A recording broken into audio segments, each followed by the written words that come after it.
महाभारत युद्ध से पूर्व श्री कृष्ण शांति दूत बन हस्तिनापुर में आए। उस समय राज दरबार में सभागणों सहित भीष्म, द्रोणाचार्य और कर्ण ये तीनों महारथी उपस्थित थे। स्वयं भगवान परशुराम भी धृतराष्ट्र को शांति का सुझाव देने के लिए राजसभा में पधारे थे। जय श्री कृष्ण दोस्तों, स्वागत है आपका आपके अपने YouTube channel old time updates में। इस घटना का वर्णन हमें महाभारत के उद्योग पर्व में मिलता है। शांति का प्रस्ताव लाए श्री कृष्ण धृतराष्ट्र से कहते हैं कि इस समय दोनों पक्षों में संधि करवाना आपके और मेरे अधीन है। आप अपने पुत्रों को मर्यादा में रखिए और मैं पांडवों को नियंत्रण में रखूंगा। तदंतर श्री कृष्ण के वचन सुन भगवान परशुराम कौरव सभा में इस प्रकार बोले, राजन, तुम निसंकोच होकर मेरी यह उदाहरण युक्त बात सुनो। पूर्व काल में दंबोधव नाम का एक राजा था। वो महारथी और पराक्रमी नरेश प्रतिदिन उठकर ब्राह्मणों और क्षत्रियों से यह पूछता था कि क्या इस जगत में ऐसा कोई भी योद्धा है जो मुझे परास्त कर सके। उनके मना करने पर भी वो ब्राह्मणों से बार बार यह प्रश्न करता था। राजा को यही प्रश्न बारंबार दोहराते देख वेद के सिद्धांत का साक्षात करने वाले महात्मा तपस्वी क्रोधवश इस प्रकार बोले, दो वीर हैं जिन्होंने युद्ध में अनेक योद्धाओं पर विजय पाई है। तुम कभी भी उनके समान नहीं हो सकते। इस पे राजा ने उन ब्राह्मणों से पूछा, वे दोनों वीर कौन हैं और कहाँ निवास करते हैं। तब ब्राह्मण बोले, वे दोनों नर और नारायण हैं। इस समय मनुष्य लोक में आए हैं। सुना है कि वे दोनों वीर गंधमादन पर्वत पर ऐसा घोर तप कर रहे हैं जिसका वाणी द्वारा वर्णन करना असंभव है। ब्राह्मणों की यह बात सुन राजा से यह सब सहन न हुआ और वे तुरंत ही सेना को सुसज्जित कर उस दुर्गम गंधमादन पर्वत पर उन महात्माओं के पास जा पहुंचे। उस समय वे दोनों महावीर भूख और प्यास से दुर्बल एवं सर्दी गर्मी का कष्ट सहते हुए अत्यंत क्षीरकाय हो गए थे। राजा को देख नर और नारायण ने उन्हें भोजन के लिए आमंत्रित किया और पूछा, हम आपकी क्या सेवा करें। यह सुन राजा बोले, मैंने अपने बल से संपूर्ण पृथ्वी को जीत लिया है।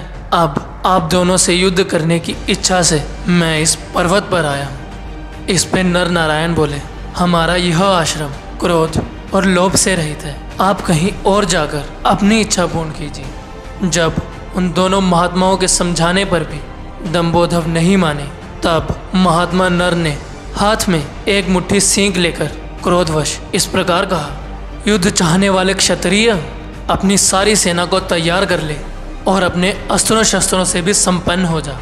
तदंतर दंबोधव ने उनको मार डालने की इच्छा से अपने सैनिकों सहित सब ओर से उन पर बाणों की वर्षा करना आरंभ कर दिया।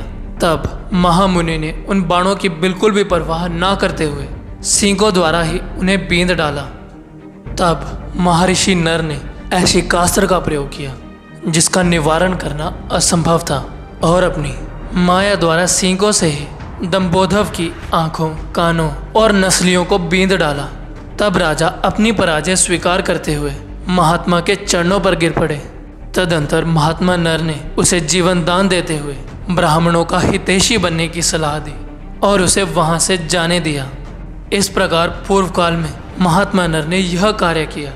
उनसे भी बहुत गुणों के कारण महात्मा नारायण श्रेष्ठ हैं।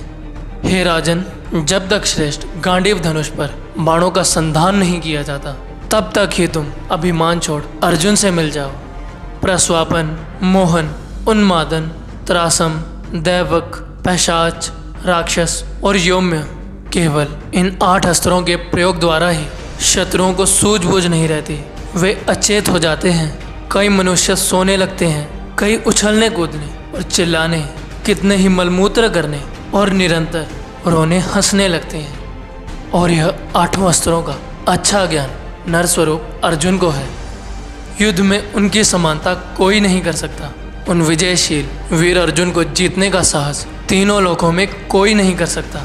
अर्जुन में असंख्य गुण हैं और भगवान जनार्दन अर्थात श्री कृष्ण तो उनसे भी बढ़कर हैं। तुम भी कुंती के पुत्र अर्जुन को अच्छे से जानते हो। जो दोनों महात्मा नर और नारायण के नाम से प्रसिद्ध हैं, वे ही अर्जुन और श्री कृष्ण हैं।